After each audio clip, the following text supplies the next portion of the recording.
Welcome to Sober Dad Crew, the podcast where we talk about all things sobriety, recovery, parenting, music, tattoos, work, and more. For more information, please visit soberdadcrew.com. All right, we are going to do a little something this week for listeners of Sober Dad Crew, and I'm going to do a collaboration. And so those of you who are not Sober Dad Crew listeners, I'm Stephen Kimball, host and producer of Sober Dad Crew. And I am Sarah Kuretzky Rossington, the host of The Hardcore Therapist and The Hardcore Therapist, which is what I do. So I've done collaborations before, and usually what we do is we just kind of rip. So I think that's what we're going to do today. I hope you're okay with that. And I'm super good to talk to you. All right. And I'm going to let you kick it off because you've done this before. So, okay. So first, I like to tell everyone, like, if we talk about anything about mental health, know that this is not therapy or a substitute for therapy. That is very important to note. Self-help is really important. And, you can use it to maybe bring to your therapist, but we're not your therapist. You know that, right? I'm not anybody's fucking therapist. My wife's a therapist, though. Your wife is a therapist. And she is awesome. Just you're like the cheerleader of the world for her. It's kind of awesome. Yeah, she's amazing. Okay, so the first question I always start with whenever I talk to anybody is I usually ask about music, because what brought me to being like the hardcore therapist is the word, hardcore comes from my love of hardcore music and kind of like hardcore punk. And I know that you're a punk guy. And so like, I kind of want to know, like, what got you into punk? What got you into that kind of music? So like a little before like finding punk, I remember finding Prince and I remember finding David Bowie and wanting to be David Bowie. I cannot confirm or deny that Thin White Duke era David Bowie might have pictures of me trying to dress like that. Definitely not as cool. But then like leading into 8th grade, I think there were 3 things. I saw a documentary, Another State of Mind, somehow, maybe on the USA Network in the early dawn of cable. And it was the tour of Social Distortion when they were definitely not sober. And that was wild. And I listened to not the best Clash album, but one I still have a soft spot for, Give 'Em Enough Rope. And I also saw, maybe also on the USA Network, U2's Red Rocks concert. So that's not the U2 of now, we should just point out to the youngsters. That was the U2 of old. So those sort of 3 things. What tour was that? That was before Joshua Tree. Way before Joshua Tree. So maybe Sunday Bloody War, because I remember they did Sunday Bloody Sunday. Have you seen that? And he's like got the flag and they're waving the flag and it's a little scrapping for the flag and that. So like those 3 things kind of intersected. And then, it was the old days and you'd go into record stores and you would talk to people and they would hip you to stuff. Yeah. Bands like The Exploited. And that's how you found stuff, which is a little different than today. Yeah. The beauty of going into like local record stores and finding records and looking at like, I don't know, like where you grew up, but like in Detroit or Chicago, which we'll talk about our Chicago connection, but like in like the Metro Times, like looking at shows or looking at bands, trying to find those things.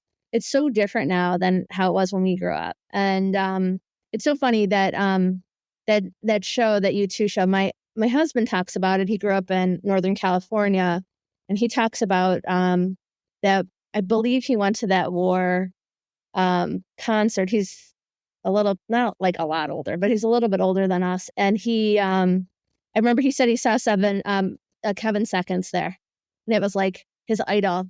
And he saw him at U2, and he was like, okay, well, I guess it's okay that I like U2 if Kevin Seconds is here. Yeah, I mean, I'm not going to hate on U2. I mean, and actually thought that little Letterman kind of mini documentary thing was pretty cool. Yeah.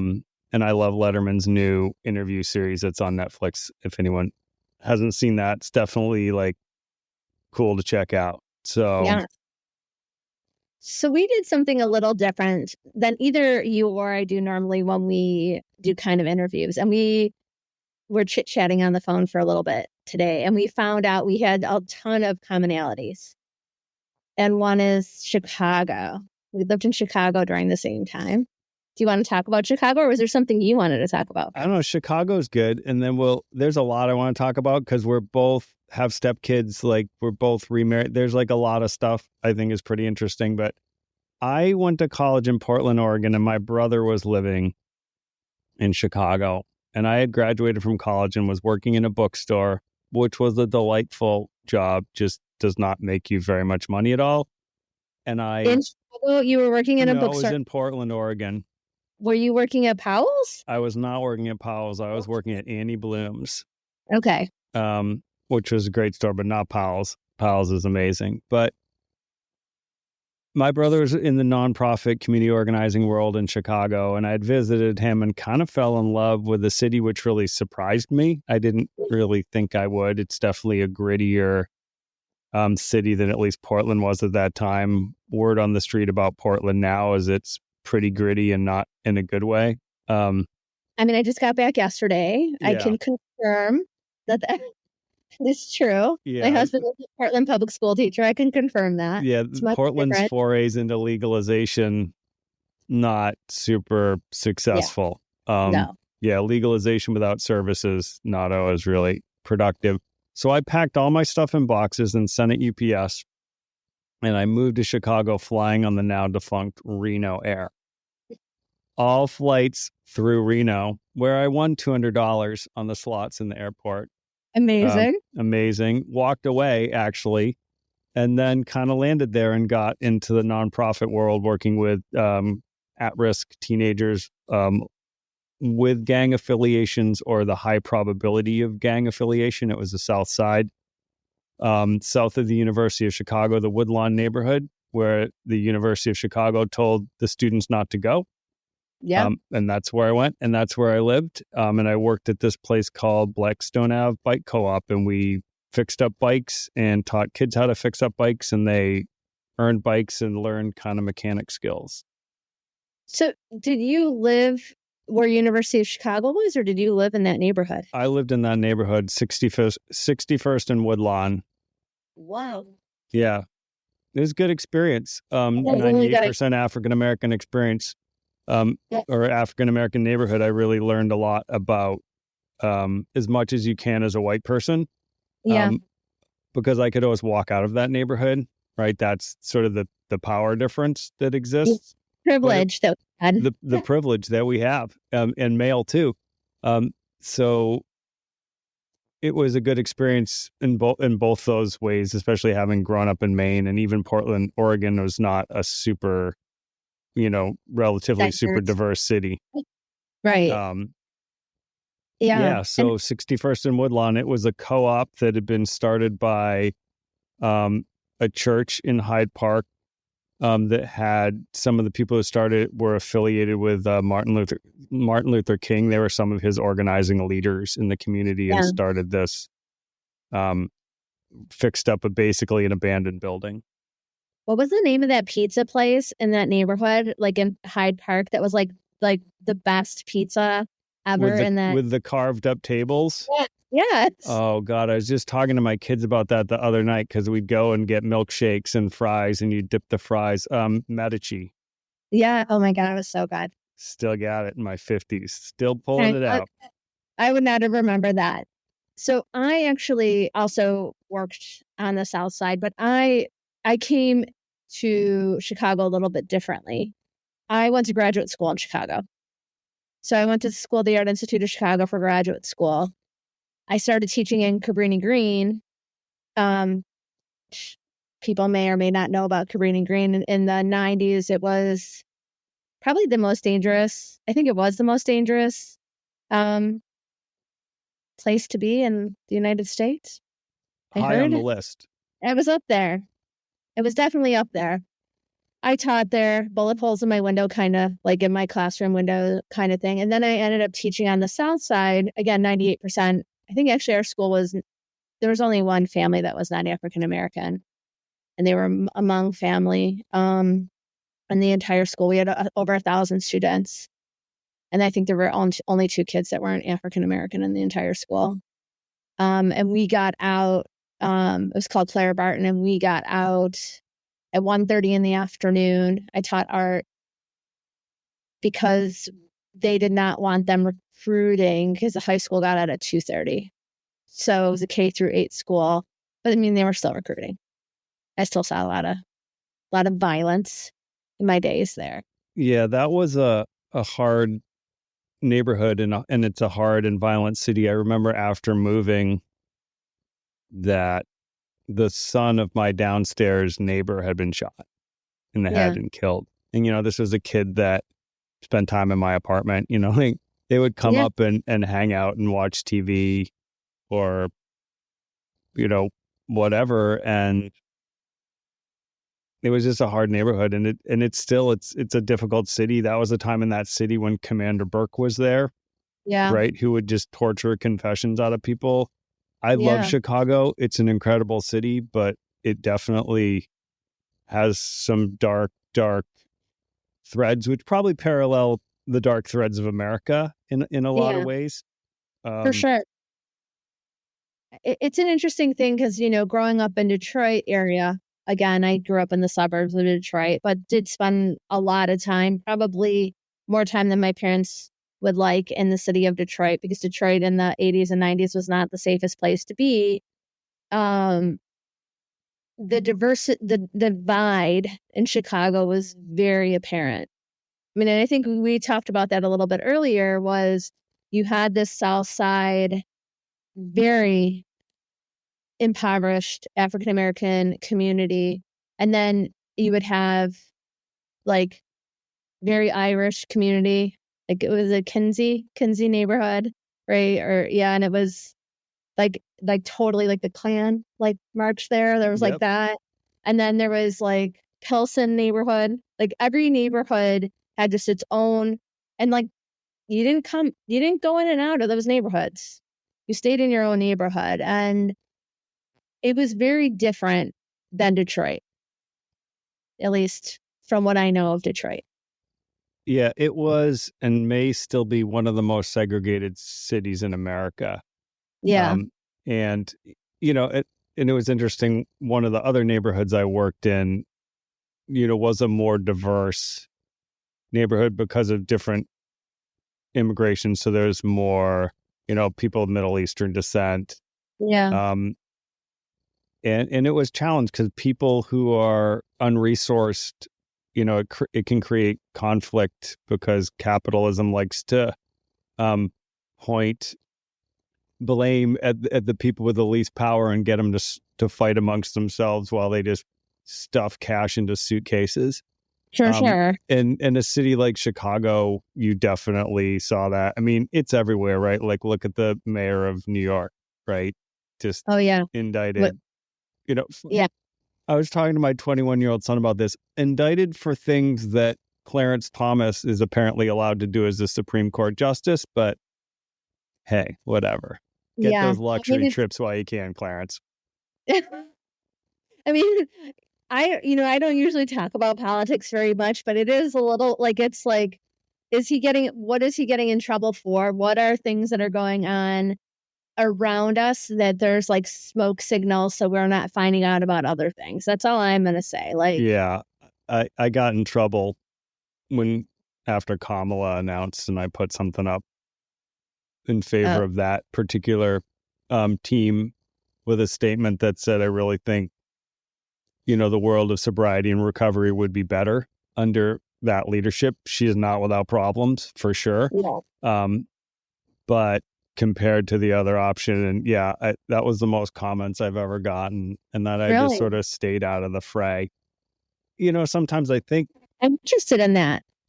I think, and my wife sort of said this sometimes, and her point I think was good. In the world of recovery, sometimes you don't want to bring in politics or other things that might cause someone not to seek help. And I think that's a legitimate, 100% legitimate Yeah. thing. Yeah. I agree. It's interesting because my husband loves talking about politics. Like he's constantly talking about politics with me all day long. He would talk about politics. He's like, "Oh, did you hear about this?" And I'm like, "Uh-huh." Like I have no idea what he's talking about half the time. But because I really try to stay just so neutral because I think that if I have too strong of opinions about any of these things, it could cloud helping people. Yeah, And I it's don't what I, yeah. admire sort of about therapists. And, I always feel like, don't complain about your work day. You're not actually like saving people's lives or trying to keep people from dying by suicide, like don't complain about your day and your deadline. Like, it's like, oh, it's all good. Like, Don't minimize it either though, right? right. Like Totally true. so I think it's all important. Okay, so do you have any questions for me? I just hit you with two, so I'm just Yeah, I'm curious. going to use my leadoff question. So I talk to dads, right? Mostly dads, Yeah. but this question applies, and it's how many kids do you have? I have three children. So I have three of my own children. So first, my oldest is 23. His name is Jacob. He played college football. Super, super great kid. He's finishing his master's. He'll be done in December. Am I talking too much about him? Like Nope, I could all talk. good. Okay. He's great. He hopefully we'll find out soon. Hopefully he's really hoping to get this position, this job that he wants. So he's working on that. My next son, his name is Jonah. He'll be 22 on October 5th.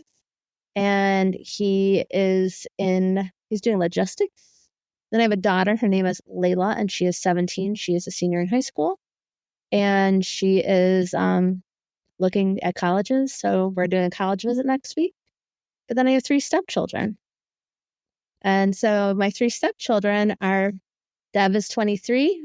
Keisha will be 16. So she's a sophomore. She's a sophomore in high school. And then Nara is in eighth grade. So she is 13. Yeah, so But we have a little different situation because I don't live full time. Like my husband and I don't live full time together. So we should probably talk about that part too, because I think that's a little bit different when it comes to stepchildren rearing. yeah, I for sure. I think probably harder. I actually would think in some ways, but you're going to tell me. So yeah, I have a 21-year-old, and he works in the trades. He does HVAC related stuff. My 17-year-old, who's a senior, is looking and going into nursing. Oh, awesome. She will be totally employed, which will be good. We were just actually a little while ago talking about all that college stuff. Like, all right, we got to like do the Common App, and we got to do this, that, and the other thing, and look at schools and all that. So that's very exciting. She's super focused on that. Then I have a 12-year-old stepdaughter and an 8-year-old stepson who are with me pretty much full time. I Yeah. definitely just consider them my kids, Yeah. and that they all sort of consider themselves siblings too. Um, Yeah, it takes work and it takes intention, for but sure. in our wedding ceremony, we all like have a necklace with all the first letters of their names on it. So we all got a piece of jewelry in that ceremony. That's so Um, beautiful.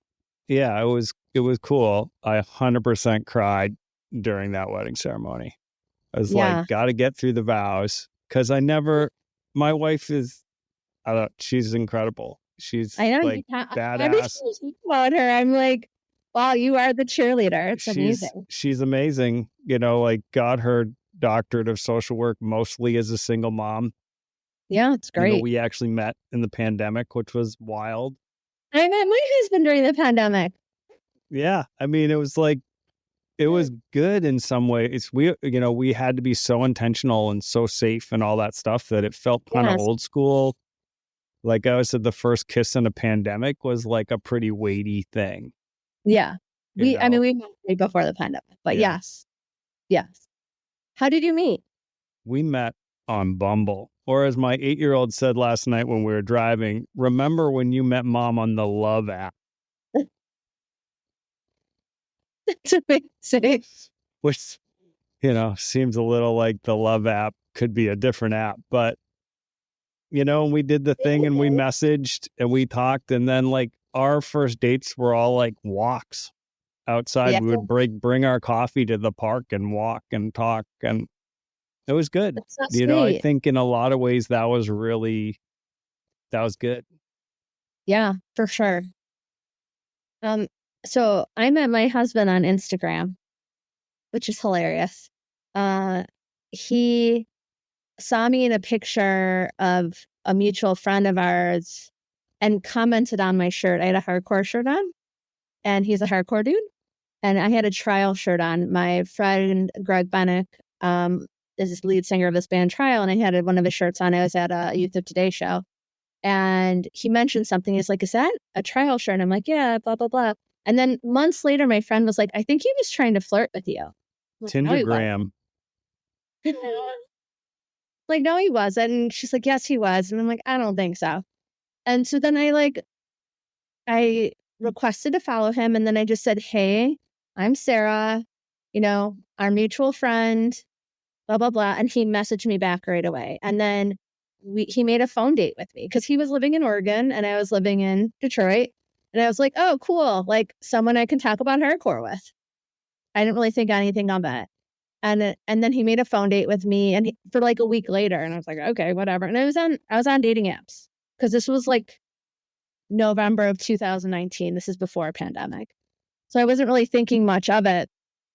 And then he messaged me the next day and told me he couldn't wait to talk to me for a week and asked if he could talk to me the next day. And then from that day on, we talked on the phone for 3 hours a day until we met in person 8 weeks. Like I think it was about 8 weeks later, we met in person.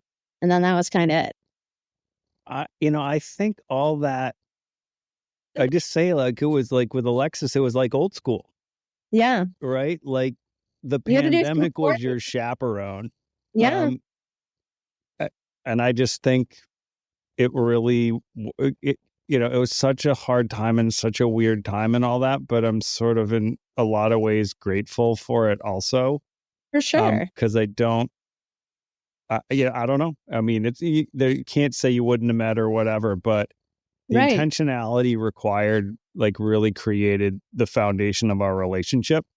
100%. Um, and I think the fact that we're both sober, like that came out really early on. I mean, we both had something in our profiles, and I think in one of the early things, like just put it out there, and Yeah. that's so fundamental for us as the core of Yeah. our relationship. And for us too, like I was starting to get back into Krishna consciousness at the time, and I didn't know that he was Krishna conscious, really, because his name was not a devotee name. And some of the regulative principles are no illicit sex, no drinking, no, like that, the whole intoxicants, that whole bit. And so knowing that, once I found out, knowing that it was very appealing because we were much more aligned on, on all those levels because of my background. But I do actually want to like circle kind of back to the kid thing because I think it's really interesting. We did something very different when we got married. And I actually want to talk about like my kids and his kids and integrating and all that because it's very different than what you do. Um, so we didn't have anyone at our wedding. We got married by ourselves. No kids, nobody. Um, my boys are not interested in having a relationship with him. I mean, not like to be jerky, but like they're like we're adults. It's not that important to us. And I've talked to my son. My son Jacob met him once very briefly. My son Jonah is very uh keeps things really like close to his chest. And I'm very much to the like I'm very I don't even know how to say this exactly. Like I want to make sure my kids are comfortable. And if they're not comfortable with starting a relationship or going into a situation that is going to make them feel any sort of way that's gonna, agitate them, I'm protective. So, you know, they're, we're still, they know I'm happy. They know everything's okay. They're just kind of not that interested. Jonah did just say to me that if my husband was in town and he wanted to if we all had dinner together, he would have dinner. He just doesn't know how much he would actually talk to him. My daughter has met him and has spent time with him. But our kids have never spent time together, have never met. My daughter met his oldest son because he came to visit for a hardcore show. And it was not really actually the best circumstance because he wasn't actually supposed to be in the house, but that's a different story. But and I don't know that it's so easy for his kids either.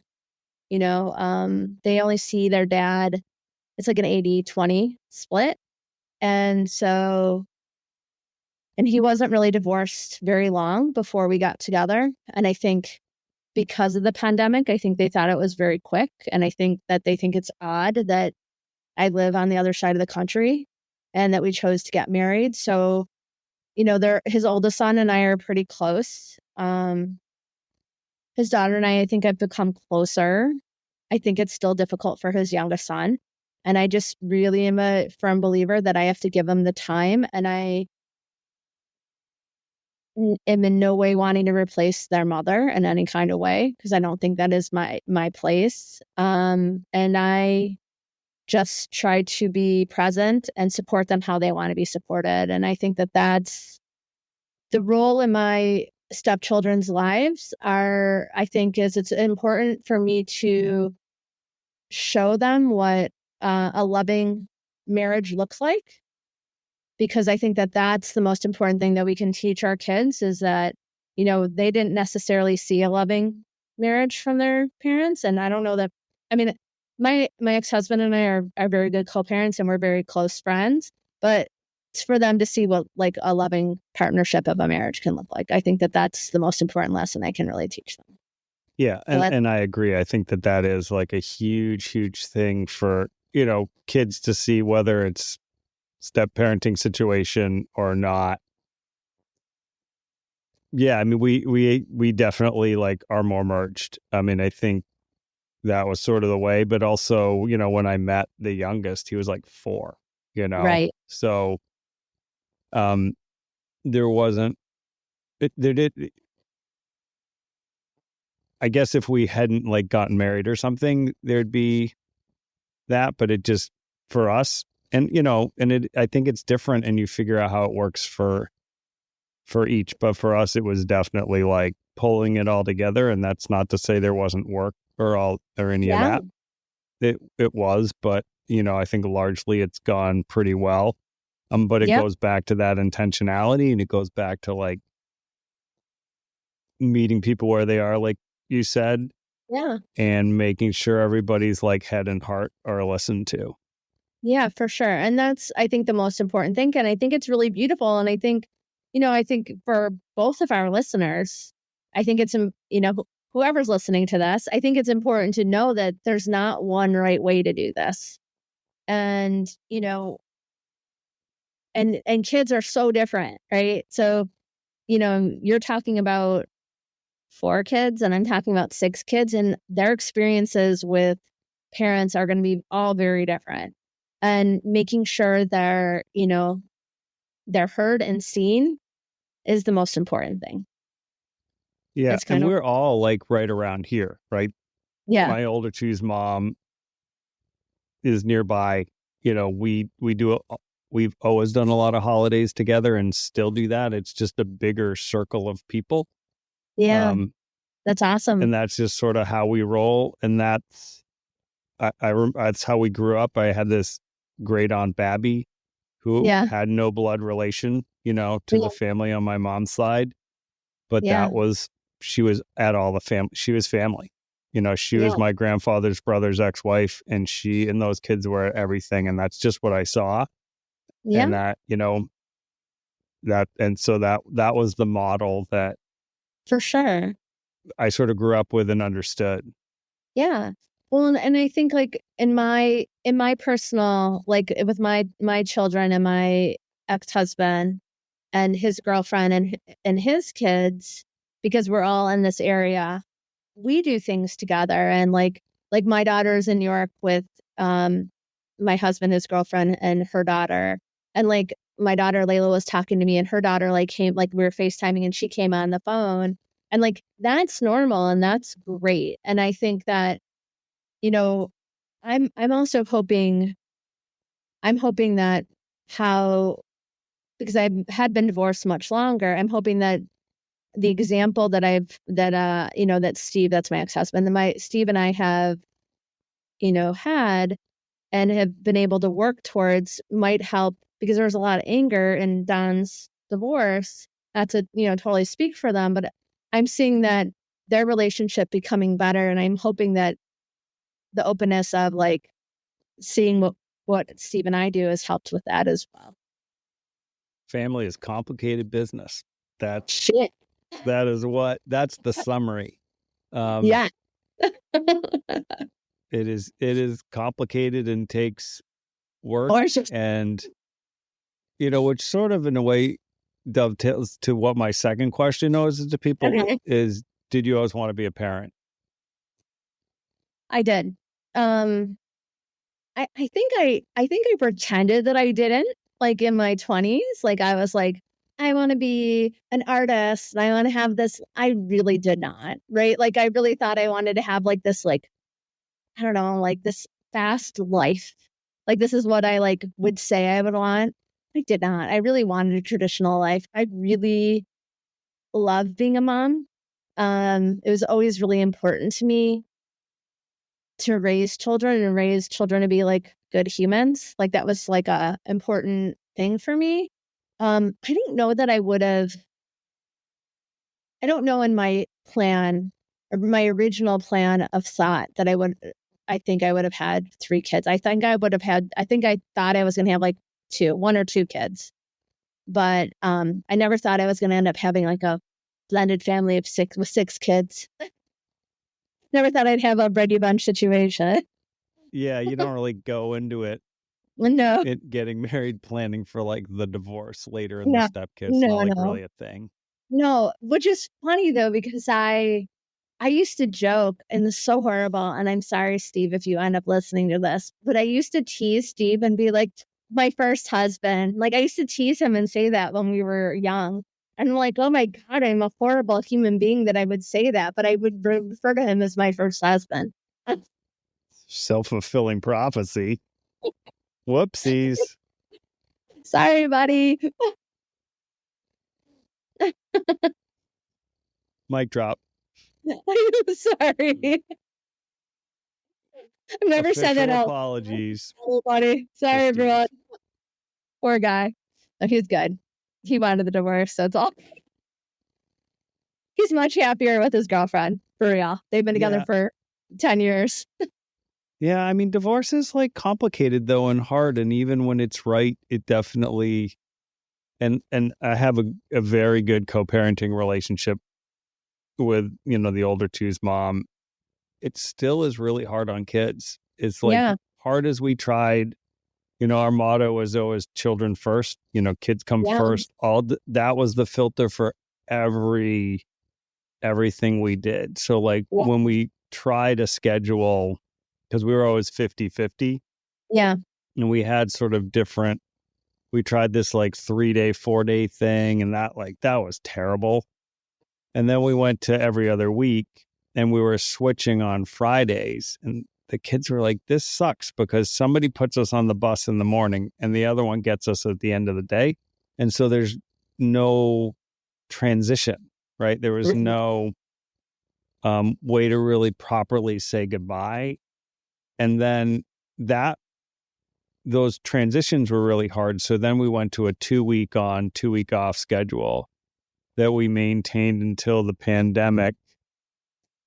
And I was sort of the one that was like, can we go every other week? Because it's going to just be like me and a cat, for like 2 weeks. So then but that was my bubble until I met Alexis. And we started to kind of be like, oh man, we're like looking at pulling other people into our bubble here. Yeah. But like my 50th birthday party was like my ex-wife, her partner, they have a a little one, their little one, and the two kids. That was my 50th birthday party during COVID. Yeah.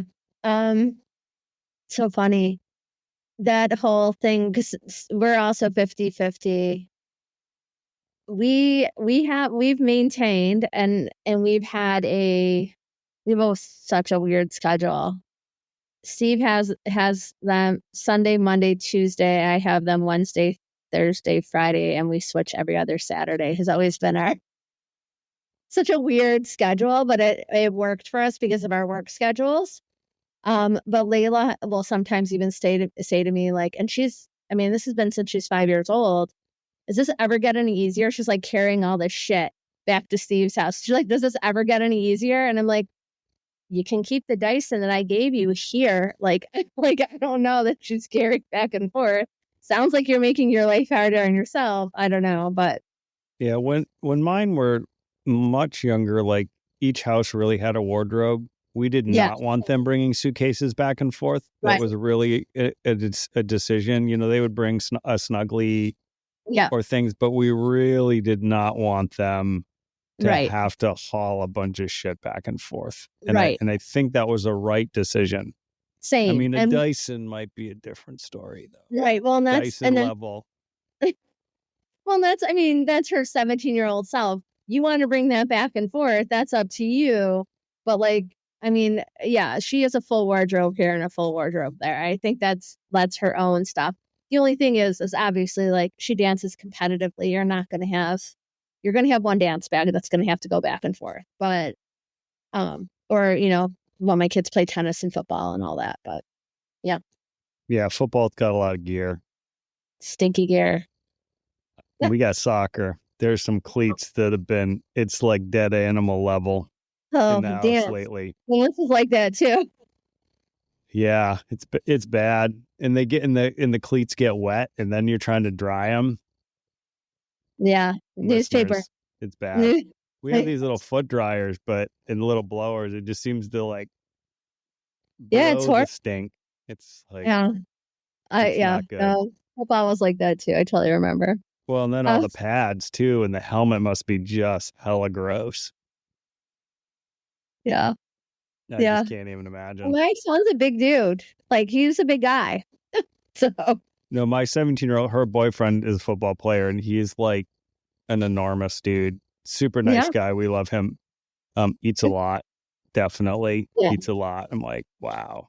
Like, It's an amazing thing to see your child who played football. Like he has played football his whole life. He's actually shorter than my younger son. He's 6'3" ish, 6'2.5". And he was like at his height, like his heaviest he was at football was probably 250. And now he's thinned out a lot. It's wild to see the difference of how much smaller like he is now that he's not playing football anymore. Because in college they wanted him. He was like 225 when he went into college. They wanted him up to 250. that's So like multiple me's. That's like a double me we're or something. big stock over here. So Yeah, not one me. is like 6'5". So we're big people. Yeah. All right, what you got? Hit me with one. We were talking about working out. I wanted to talk about working out with you because you were talking about. Oh, actually, we should probably talk about sobriety first. Yeah. So sobriety? Let's talk sobriety. Tell me more. yeah. So I'll go. So when I was like a younger punk kid, and then I in high school really got into jazz, and I didn't drink, and then in college, kind of like we'd go out to the McMinimans pubs in Portland. I don't know if those are still there. There are. Right, and we'd play cards and hang out. But it really, and then I worked in the wine industry here for a while. But it's really like after my oldest was born, it was like one glass of wine became two, became three. And it became this really medicinal pattern.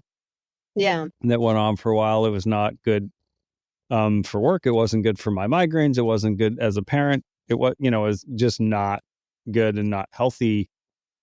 And one night, and I tell this story, and I just felt like, my grandmother came down and just sort of looked at me and said, "You're going the wrong way.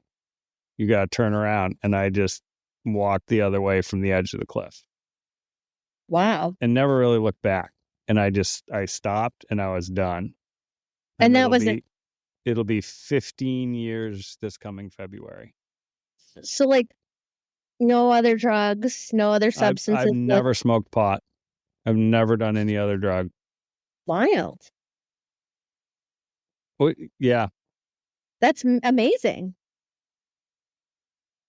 And you didn't like you don't feel like, so it's not like you are an alcoholic. You're just a sober dude. I think the language I've used, I mean, I would say substance use disorder, which is language I have now that I didn't have then. Yeah. I think I was also like a chronically depressed dude. So I did a lot of therapy and spent a lot of time on Wellbutrin. Definitely helped me out as a solid, to get through. I think I was lucky and I diverted. Okay. For whatever reason, I listened to that moment that the universe put in front of me. Yeah. Depending on one's, outlook on the world, people will name that differently. But that moment, the universe was like, you have fucking go a different way. And I did. And so I think I avoided walking off the edge of the cliff, like not in a death situation, but in a like, this is going to spin out badly situation. So like, do you think that I'm assuming this is like a vision of your grandmother, like your grandmother didn't physically walk down and see you. Right. Okay. Yeah. And I was always close to this grandmother. Yeah. So she had passed away and, we were always very, very close. She taught me to cook.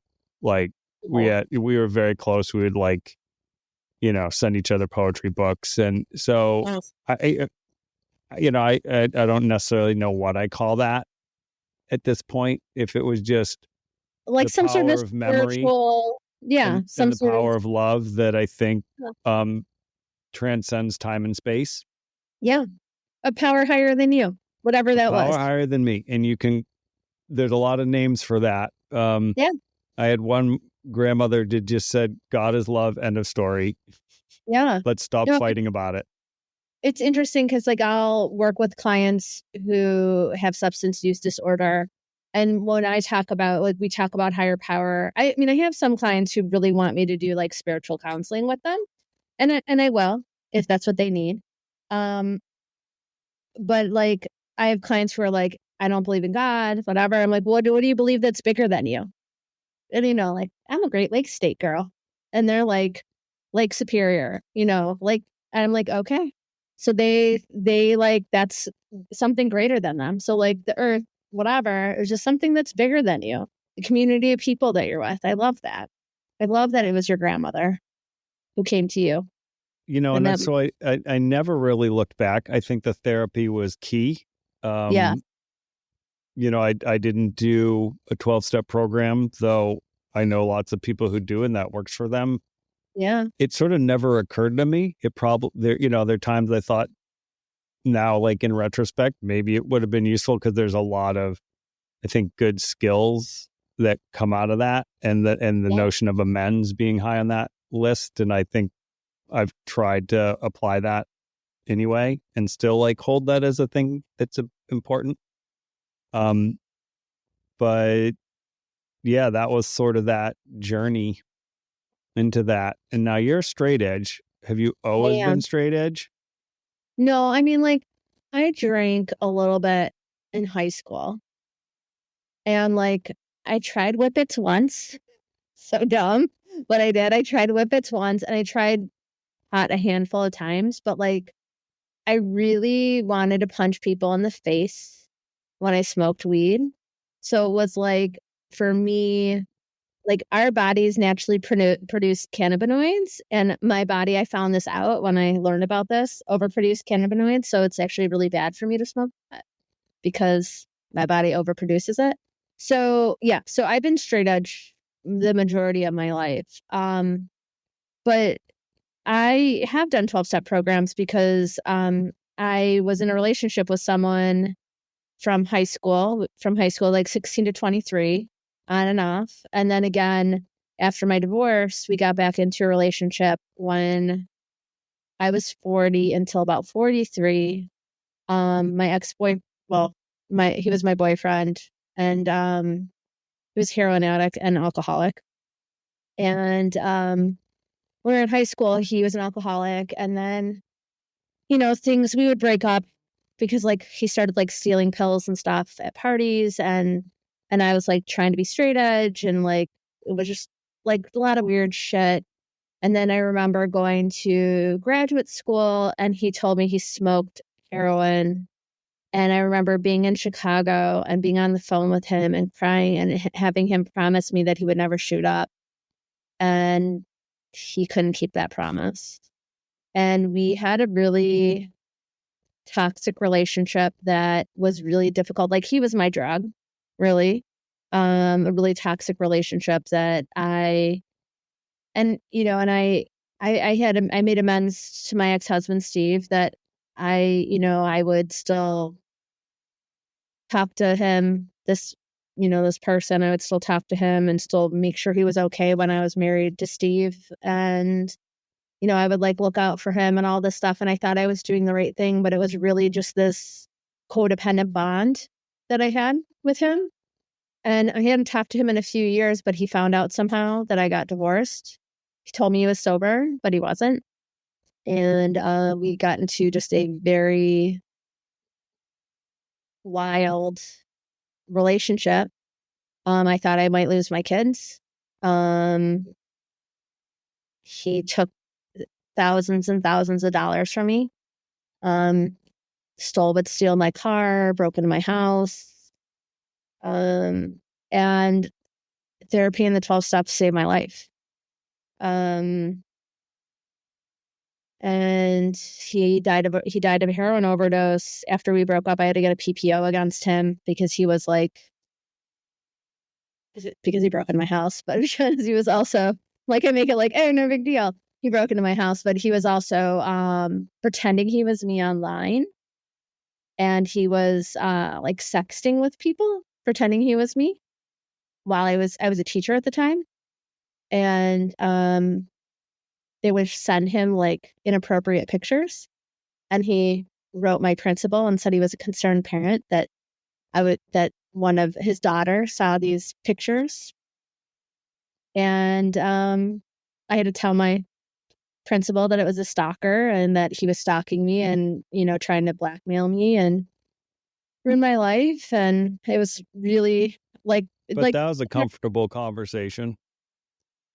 I mean, I thought I was going to lose my job for sure. And I thought that I was going to, I just thought like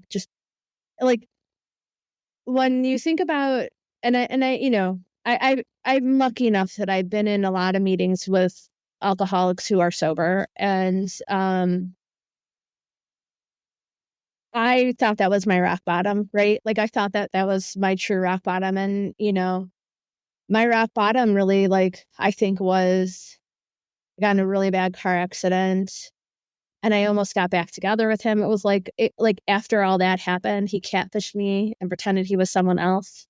It was like wild stuff kept on happening. And I was just like a shell of myself. And, I just did a lot of therapy, and I did 12 steps, and I did the 4th step, changed my life, right? And I did a lot of work around it, and I still use it with a lot of people. And I think if it wasn't for this experience, I don't know that I would have ended up becoming a therapist. I've been a teacher for 27 years, and I became a therapist because of what happened.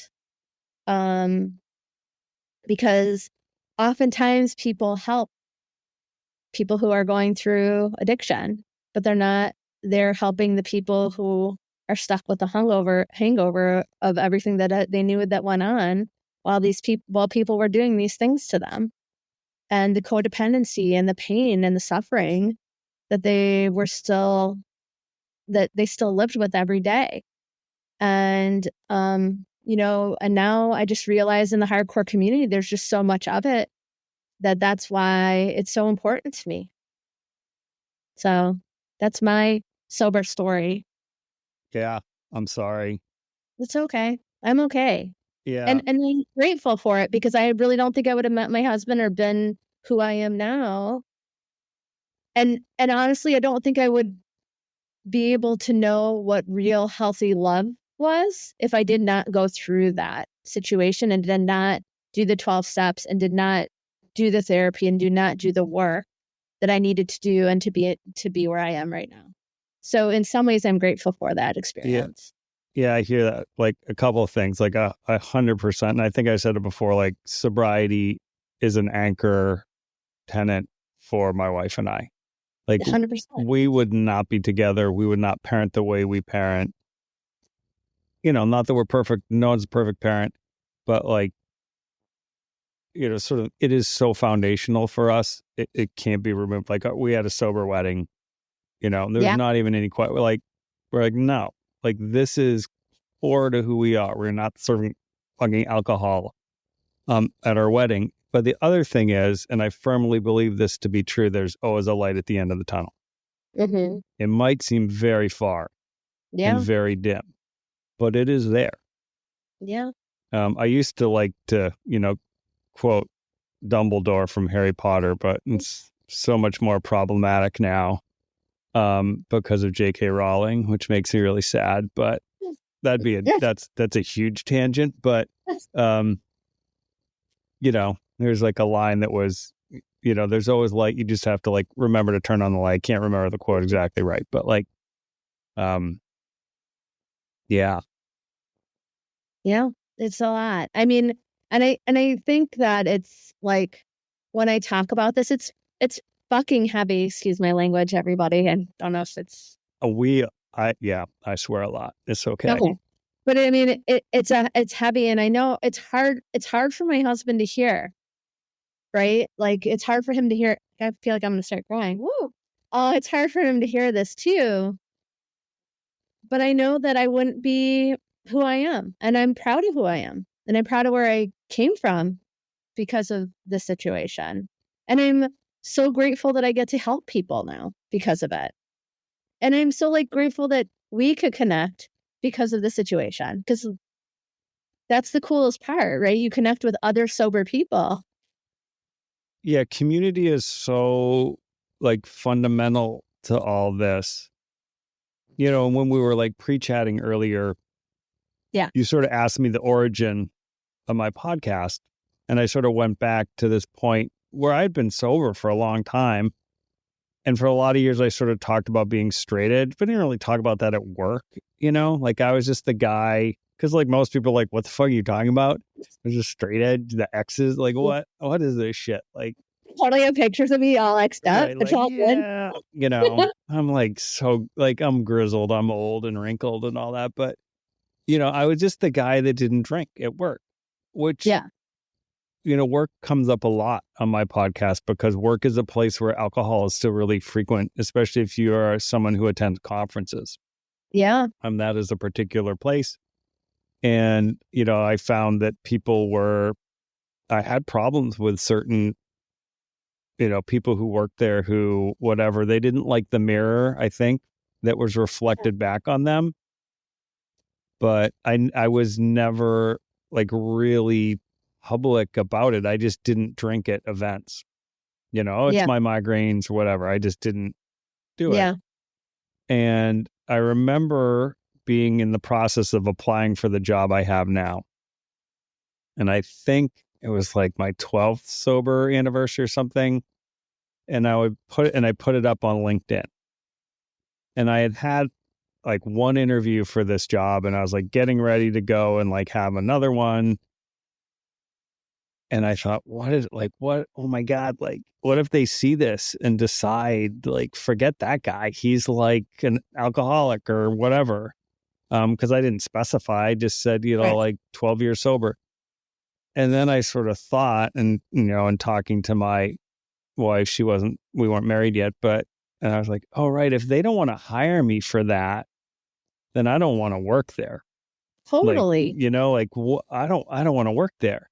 And so then it was sort of this origin of like, okay, I'm like, it's funny to like, I'm a successful guy, But like I have a big, like, my job's hard and it's pressure and there's a lot of deadlines and it's, we do, like, we build hospitals, right? Like we do Yeah. cool things at the architecture firm I work at. I'm not an architect, I do marketing, but like we do cool things, and my job is really to make sure people have jobs, right? My job is to help win the work so everybody out there who has a family Yeah. keeps working. And I think I'm a better employee for what I've been through.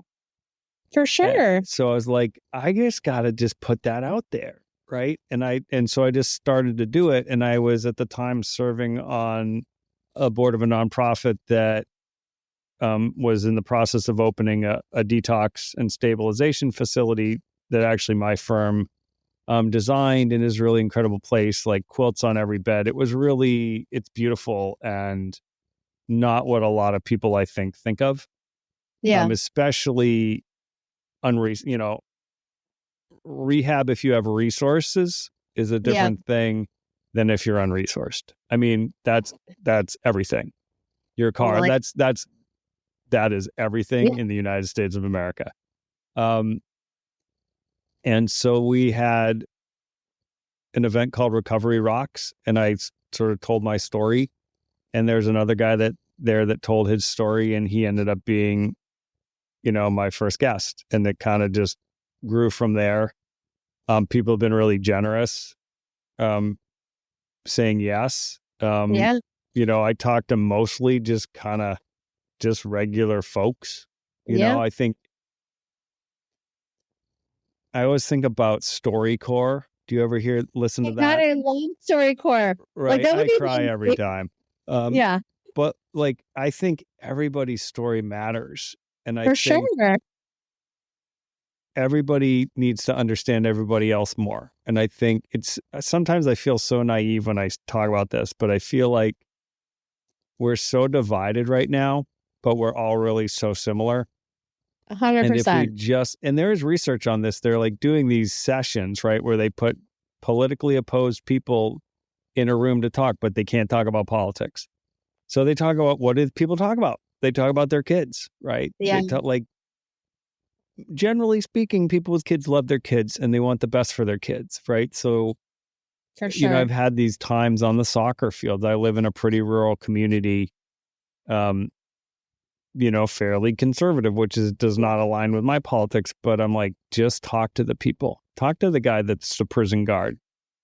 Yeah, If we don't talk to each other, we're never gonna, like, pass any divide, which does go back to that whole notion of like recovery and sobriety and not talking about politics. I just sometimes can't help myself, because I no, do think there also are intersects, because I think capitalism is real, and I think like the alcohol industry and the cigarette industry before it, and I think the U.S. government poured drugs into the inner city in the 80s, and it for sure. intersects with criminal justice. Like, all these things are real.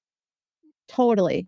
Totally. And I think it's an interesting thing, and like with my interest in music and therapy, and I don't know if this is like totally off topic, but it just made me think of this, was like what I want to do, which I think is similar to like the idea that we were talking about a little bit ago, is besides talking to people, is creating these spaces, right? Creating these spaces where we can, so that it's not so divided, so people can feel safe and feel welcomed in places where maybe they're not feeling like they can go to these places. So, for instance, like I know we talked about like going to conferences and having like sober spaces and conferences and stuff like that, but also like at like big shows, venues, or whatever, like having sober green rooms, or having a sober space, or having a meeting space where if people want to do a 12-step meeting, or if people want to talk to me about these kind of things, like that to me is like the most important thing. I know I totally went off topic, but it's like, There is no off topic on Sober Dad Crew for the most part. There is no it's just like off you topic. said something about, I think it was like when you were talking about the sober, the hospital, and I was like all in there for a minute, but then you went and started talking about politics, and I was like, oh wait, yeah, we're over there. Well, and sort Yes. of back to the music thing, my wife and I, we just watched the Indigo Girls documentary, Yeah. who both maybe are and aren't a hardcore band, in their own way. They're not, but Yeah. they, there's a thread to the Replacements. But I didn't realize, like, they're both sober, and Yeah. I thought the documentary was great, actually. Like, and I I will kind of watch heart the it. Indigo Girls, like, That's okay. You can like the Noble Barrels. That's yeah, I've cool. seen them a lot of times. They're good. But like, sort of hearing their story and hearing the intersect with like that, just the touring life and all that stuff, and you're like, Yes. oh, I can see how that gets bad real fast, Yeah. because it's sort of like part of it. There's the For green sure. room and there's all this access, and you don't have to get up at 6 a.m. and all that. So No. It's interesting when I have people who've been on my podcast who will say it's like 23 hours of boring and 1 hour of fun. And when you have 23 hours of boring, you have lots of time to get yourself into lots of shit. yeah, a lot of, and a lot of people who are sort of, depending on the level you're at.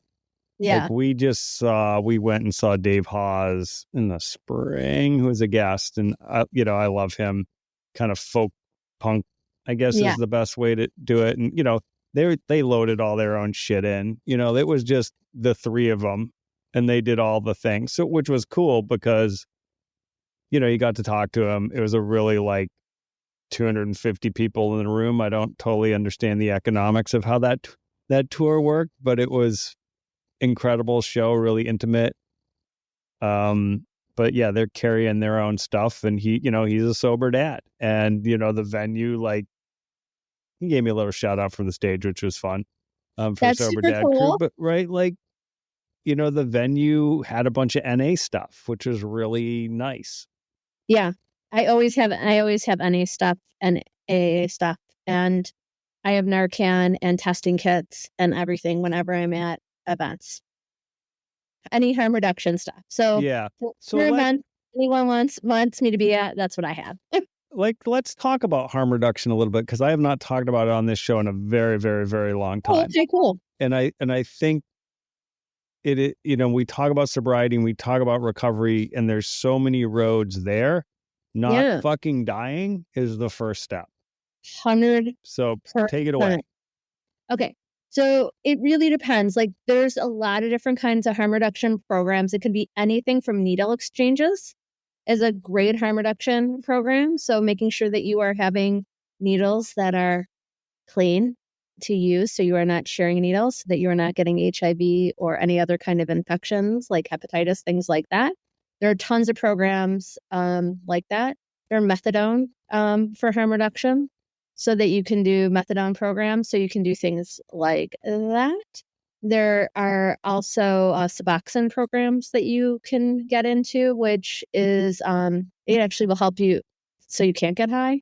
That's essentially what Suboxone does, and it weans you off of to help you so that you're not having such bad withdrawals. But other kinds of things that I do is Narcan, right? So Narcan is if someone overdoses, you spray it in their nose. I also make sure, like, the EMS that are around us, you can get shots of Narcan, like actual physical injections of Narcan. You spray it up their nose. You just have to be really careful because people can get super aggressive after you do that. So Yeah. I always say Squirt and run. spray and get away. They sometimes will get up and start swinging, so be careful with that. And if you're afraid, like, because if you've never done it before, ask someone who's done it. Most people in most bars and venues have been trained in it. And if I'm there, I have been trained in it, and I get swung at. Wouldn't be the first time. Right. And there's lots of trainings in most communities. Yeah. So, like, And there's go get trained. It's like worth, like, yeah. doing that. And keep Narcan, if you have Narcan on you, keep it on your person. Don't keep it in your car, because if it gets too hot or too cold, it actually ruins the Narcan. And make sure that you have the correct dates. The other things I have, though, are, which I think is really important, is I have testing kits that I have at shows where I actually will have fentanyl test strips. And then I have test kits that you can actually cut your drugs, put it in. I have little vials of water, you put it in, you test it, the whole kit and caboodle. So it's actually more effective. It explains how to do everything. And that is harm reduction as well, because you are not dying.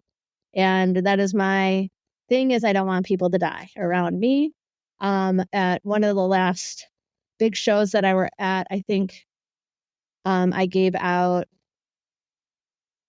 57 test kits and 140 Narcans.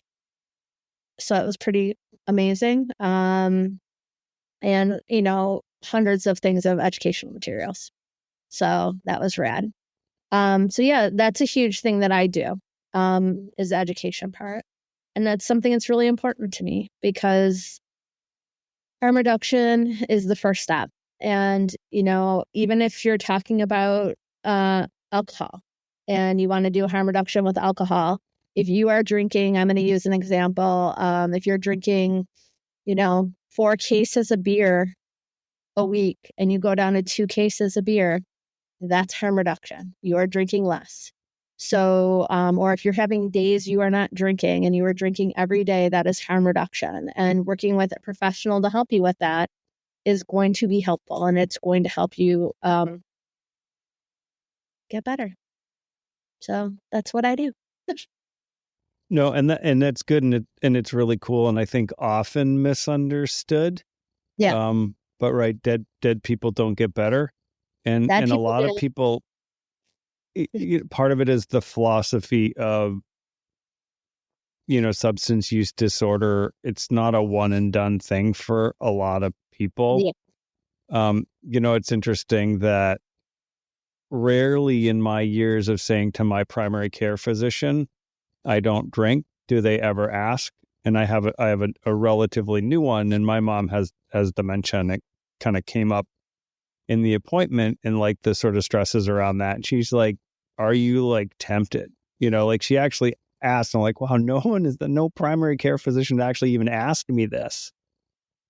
Like, yeah, and of course I just disclosed that I don't drink. And I was like, no, I can tell you in 1,000,000% certainty, I am never, ever, ever tempted. Everything good in my life comes from like being sober. being sober. Yeah, It is foundational for everything. We just moved my mom into memory care, which I went into in a recent episode with a guest who also has that shared experience. So it was nice to talk about that. And that was like fundamentally one of the hardest things I've ever done, but never in any of that did I think, God, I want to drink. I did not. I had like yeah, no interest. Not like yeah, it doesn't even blip on my radar. And I feel blessed for that. And I feel yeah, like, I did a lot of work to get there. And some of it's just the years, like time does make a difference. If you talk to yeah, folks who've been like, your life gets better and all the things work and all that, so your temptation is less. But there are people that it is a lifelong thing, and that relapse is part of it. yeah, um and I think there's more understanding of that now than there used to be. I think there are more of us who just, the phrase is recover out loud. There's more of us yeah, out there. I just was reading the news today and heard a statistic that in 2022, now more adults consume cannabis than alcohol. yeah. It's a real that. Okay, for me, that's a real problem, and it's really scary. How normalized cannabis is and how people don't recognize cannabis use disorder I agree. um, as a real thing. And it is a huge issue. Like, I will ask people about drugs and alcohol, and they're like, oh, I smoke weed. I'm like, well, how often? Oh, like 7 times a day. And I'm oh, like, I don't do that whole face Yeah, I thing. don't drink 7 glasses of water a day. Right? Like, it's a lot. And the normalization of it is terrifying to me.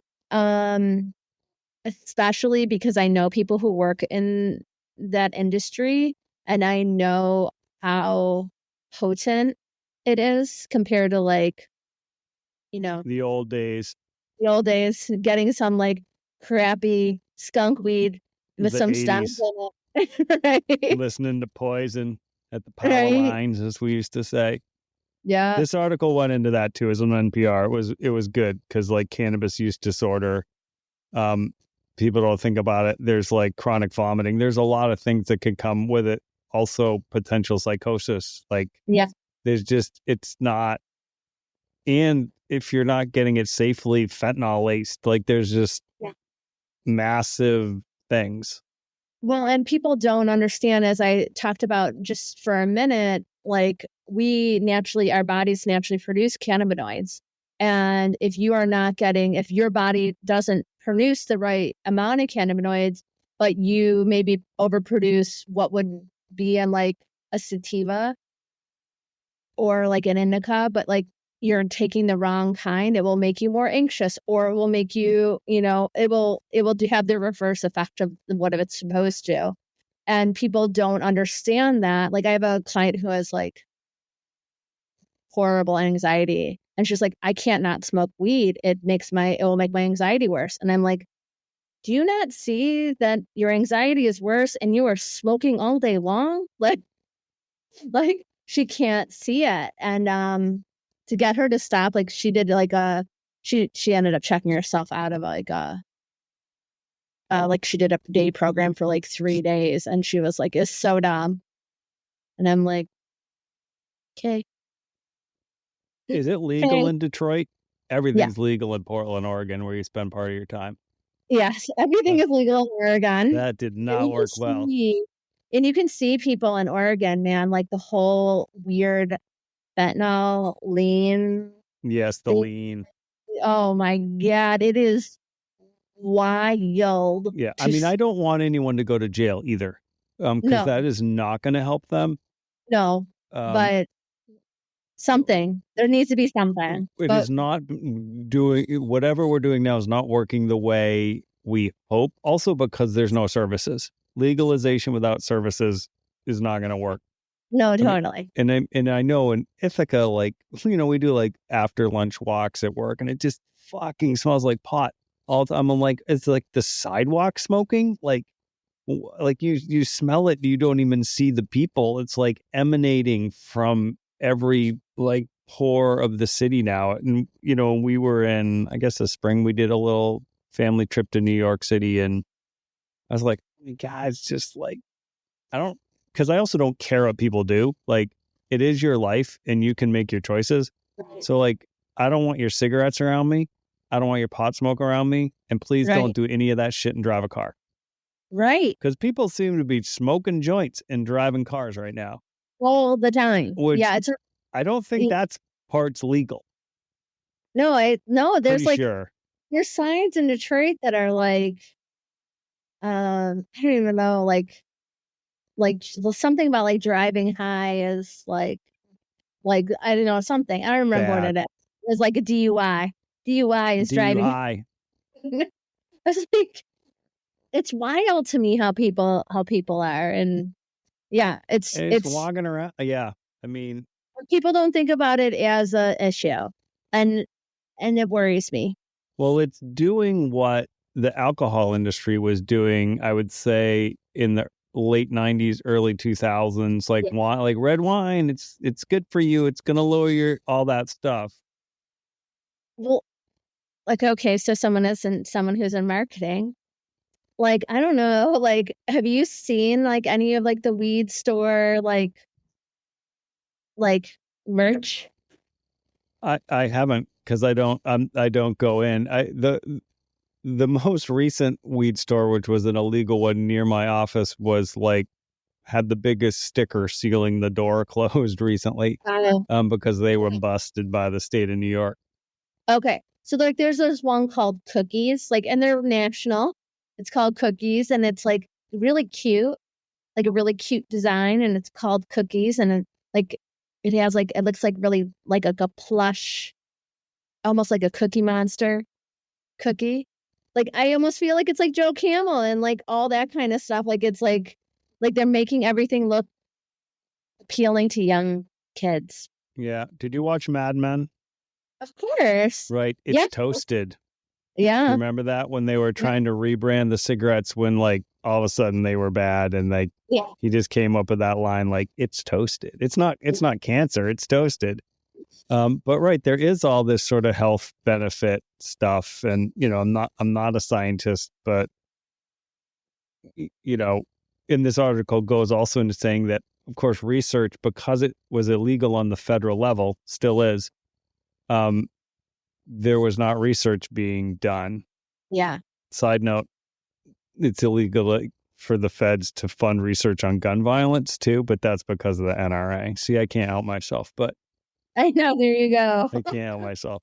But so then where's the science behind all this, right? Because the alcohol industry, right? Like it's going to lower your cholesterol, a glass of wine with dinner. It's part of the Mediterranean diet. No, the Mediterranean diet works well because it's not Big Mac.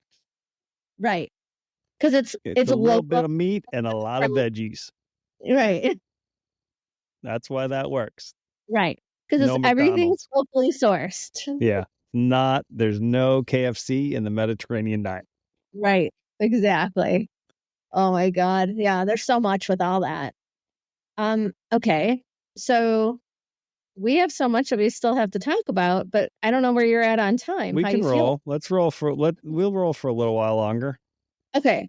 So we were talking about, and I know this is like, now I feel like we're way off topic, though. We were talking about working out too earlier. Did you want to talk Right. about working out? Yeah. So like one of the things I did, and I think a lot of people do when they, get sober, is they start to work out. And, in retrospect, I was close to 1,000-mile-a-year runner. And it, Before when you were drinking? after, like Okay. when I was old. And, between gym and running 6 days a week, working out.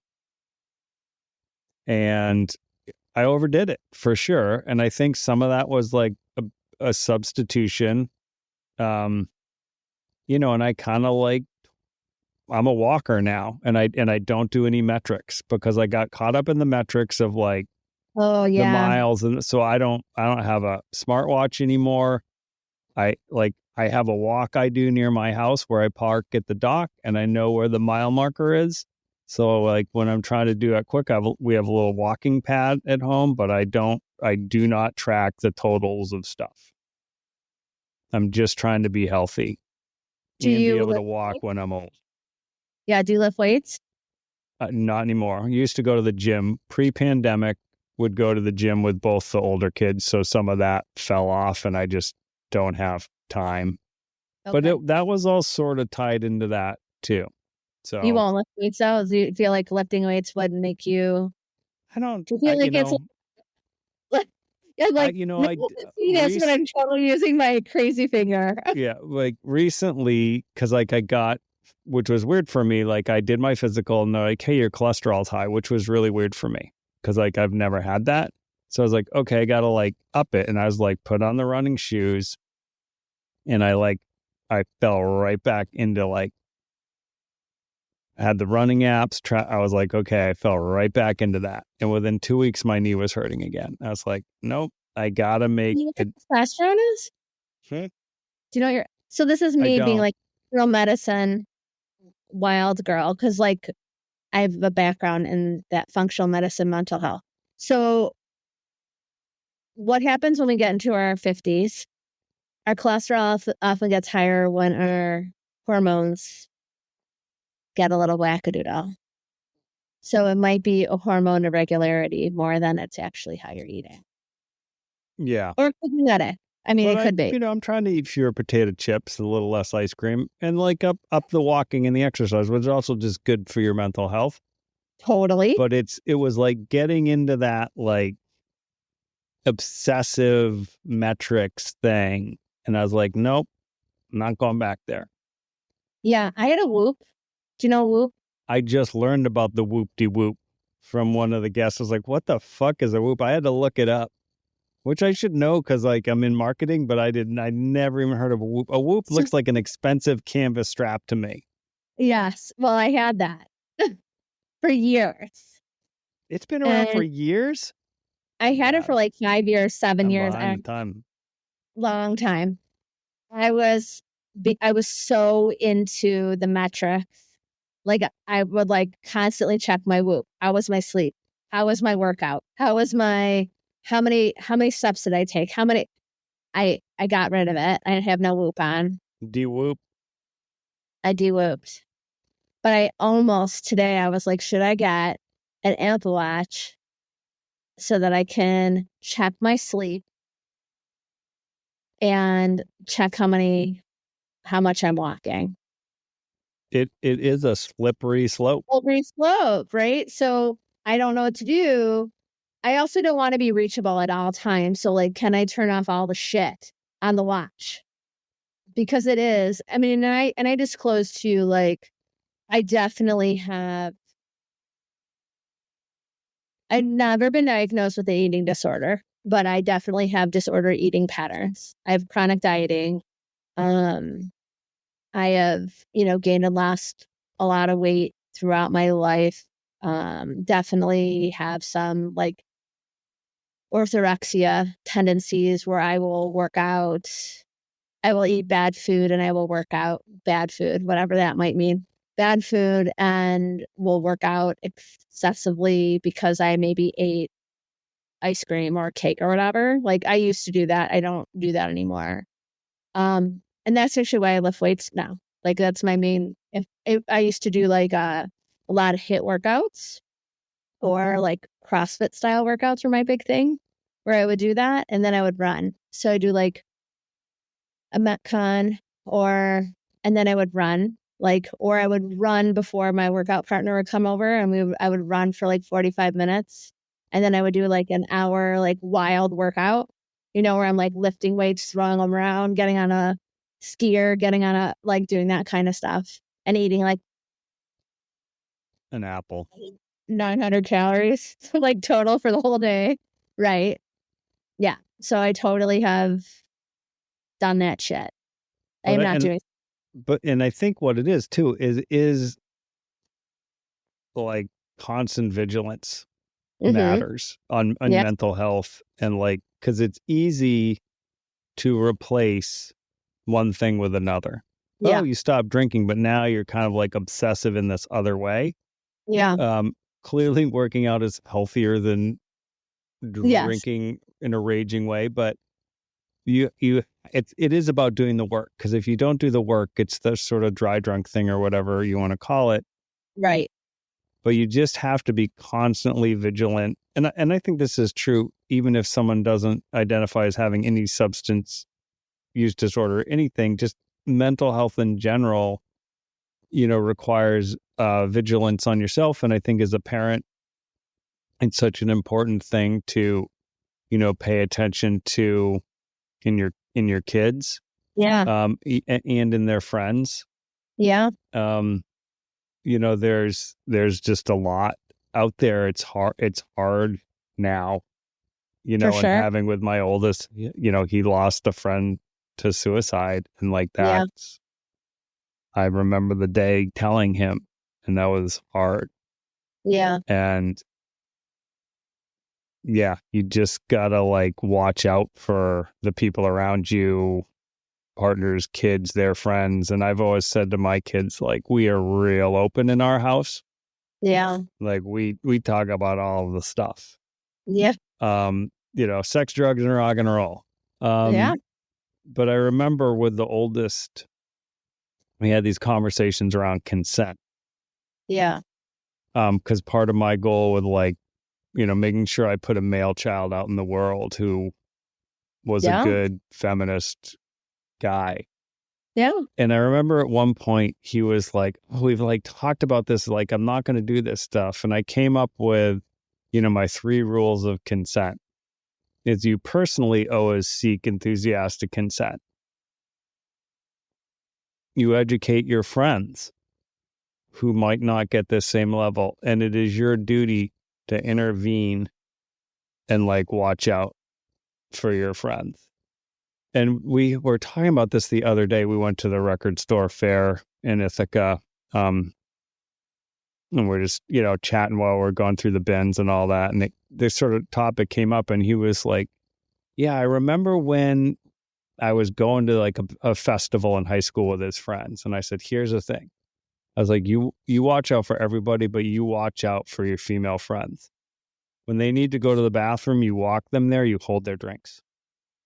You Yeah. do all, and he was like, and he like reflected that back. I was like, oh shit, okay, like this like was a thing, like success, Yeah.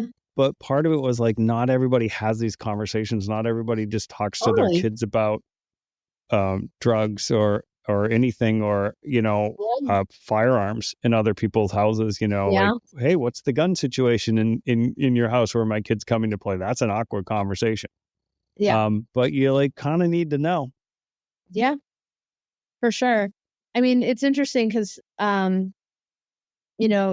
back to raising kids, right? So here we are with that too, and having boys, right? Because both my boys, going out into the world, like, did I tell you that? My boys went to the high school I taught at. No, you didn't tell me that.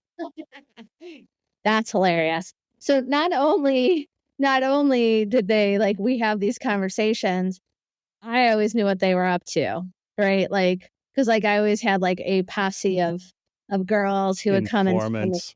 Oh yeah, I had a whole line of ladies who were willing to tell me who Jacob was making out with and all the things when he was like a freshman and all that. But like we had those same kind of talks, and I think it was hard for like it was hard for them to you know have those talks with their mom. I wish their dad would have had those talks with them like I did. And my son Jonah got into some trouble in high school, and it was not the easiest conversations that we had to go through, but we got through it together, and I think it made things easier to be a good adult. Yeah, when they're getting ready to launch, that's Yeah. when you see. And I say to people, like, you have to build the strong relationship when they're little. Yeah. Um, or it's interesting with my stepkids trying to build that relationship when you're coming into a fully formed human who's not genetically related to you. Right. Which I had been a foster parent, so I had a little sense of what that was like. But Yes. you got to build those relationships when they're young, because if you don't, when they're 16, they are fucking not going to tell you anything. Right. And you Total. have to do the thing like, if you're in trouble, I will get you, no questions asked. Like, 100%. I am 100% your rescue party, and I will pick you up, and I will pick up all your friends, and I will bring them here, and people will be safe. We will Yeah. probably have a conversation the next day, Yeah. but you will be safe. Like, Yeah. you want your kids to be safe. And I think that, the consent conversation I was talking about my son, but there's also a variant that you have with your daughters. Yeah. Right. And it's the same. Like, everybody should follow rules of consent, but Yeah. it's also, there's a different, level Yeah. and layer of potential victimization there that you have to talk about and help them find, Yeah. understand how to navigate that, or ask for help, or avoid those situations, which is shit to have to actually have these conversations, but that is the world in which we live. It's crazy. Like, no one had these conversations with us. So I remember, because you'll remember this movie, Porky's. Oh my God, my parents took me to see us when I was 9. Oh my God. Well, that's the source of all your problems right there. But I remember my brother and I watching it, right? And these like stupid, ridiculous sex scenes. And my Yeah. dad doesn't remember this, but I remember this very clearly. And he walked in and he looked at the screen and he looked at us and he said, "It's not really like that." And he walked out. It was a brilliant parenting moment. I think we're Yeah. also like mortifiedly embarrassed, but Oh my I God. remember it to this day. I'm 53. Um, but it was very my dad, who's, was still is a quiet guy. But it was like a pretty great moment of parenting. Like, oh, here's this little opportunity to kind of set the record straight. Yeah. No, well, my parents took me to see it in the movie theater, 9 years old. Yeah. Yeah, I saw it on cable. Yeah. I should not have seen that movie. Yeah, I probably did kind of. Yeah, but if you think about the world we live in today, Porky's in the movie theater ain't nothing. It's true. There was something that was very, I mean, it was graphic. Yeah, it was the And there's 80s. a lot of stuff with like no consent, right? Like we want to talk about not having consent and it being acceptable. Right. Well, let's actually talk about that with more like Breakfast Club and some of these Breakfast other Club movies, was like beautiful. push Porky's to the side. Breakfast Club, which was a very pivotal movie for me, 16 Candles. and 16 Dirty. Candles, all those John Hughes, like in retrospect, have aged. Footloose, which I showed to my now 17-year-old, and I was like, oh, right, the girl gets beat up by her boyfriend in here. I didn't even remember that. Yeah, And it wasn't even a blip when we were kids, right? I Like know. the black eye. And I was like, fuck, shit, sorry. I forgot that this was in here. I just wanted to see Kevin Bacon dance in the factory. Um, all right, which he redid in COVID. If you've not seen that, everybody Oh, should go yeah. see that. Also, totally off topic, everybody should watch Sir Mix-a-Lot play Baby's Got Back with the Seattle Symphony Orchestra. It's on YouTube. It will change your life. But those movies, yeah, they have not aged well on a lot of No, levels. And I think that's the particular zone that they didn't at all. 100%, 100%. And it's interesting because I watched like on my plane rides, I watch movies because I never have time to just sit and watch movies at home. So when I'm going back and forth to Portland, like I watch Clueless, or I'll watch those have aged better, surprisingly, than 80s movies. Like those were really rough. The things that like would you remember Weird Science? Yeah, I mean, I don't remember the inappropriate details of it, but other than they like built the lady or something. Huh. Yes. But I mean, like 16 Candles, like I can't, like I still like just think like he gave Caroline to the geek so he could just like rape her while she was like passed out. Yeah, Gross. Yeah. Crazy. And that is that. that is that. Yeah, 80. Yeah, but I mean, so some progress, I hope, I think. Yeah, I think so too. Yeah, I think I there's mean, but it is interesting to re-examine some of those things and then realize all the cultural messaging that we've gotten yeah, over the years and are still there, because that's just like base level sexist imagery. yeah, And that's not even to talk about like things like the Dukes of Hazzard, right? Like with a Confederate flag on the roof of the car, like very problematic. yeah. I'll say Miami Vice still kind of cool though in its own weird way. Um, I don't even remember that show it's other very than stylish. like I remember like no one saw again, but like them pushing up their sleeves. That's what I feel like I Yeah, remember. and linen suits, and like Yeah, somehow he had this ridiculous car, but yeah, totally get told like spinning down the rabbit hole there. But I think those are things like when you're raising your kids and thinking about it, you're like, oh, what are the things I have to examine that are my own assumptions totally. about gender? Yeah, You know, like you and I come from a time when being gay, like no one was out in my high school, yeah. right? And so My here is some, my brother was gay, and it was a real issue. yeah, one of my cousins was, so I grew up with it and it was very normalized in my family and it was Right. okay, but it was, no one was out in my Yes, my brother school. was, but he said was he is gay, but Yeah. yes, it was he wasn't out, but it was people knew, and it was Right. And so for like our kids, it is definitely more normalized. It is shit out there for trans people right now. yeah, Right. It is real hard and dangerous. yeah, So I'm hoping we can make that same progress yeah, for that group of people. yeah. Um, but you know, I remember going to like AIDS vigils in the 80s Oh my and God, yes. right, people there like it's God's wrath, it's all those things. So we have, you know, made some progress there, but Yeah. that's like the world that we grew up in, and it's a blessing to see that it is somewhat different for our own kids. Yeah. But don't you think, and I'm like going to go back to punk and hardcore a little bit here. Don't you think like punk and hardcore has helped us, you and I, but us a little bit to have a wider lens than maybe other people our age because of that? Like, because like they, like we were more accepting of other kinds of people who maybe didn't fit into other social norms, things like that. Yes, I will also say it is a world that is also open to some critique, especially around sexism and, Oh, racism. 100%. Yeah. Yeah, Um, 100%. but yes, I think that, like when my kids come to me and say, well, everybody's doing that, I'm like, don't come to me with that, because that was never my vibe.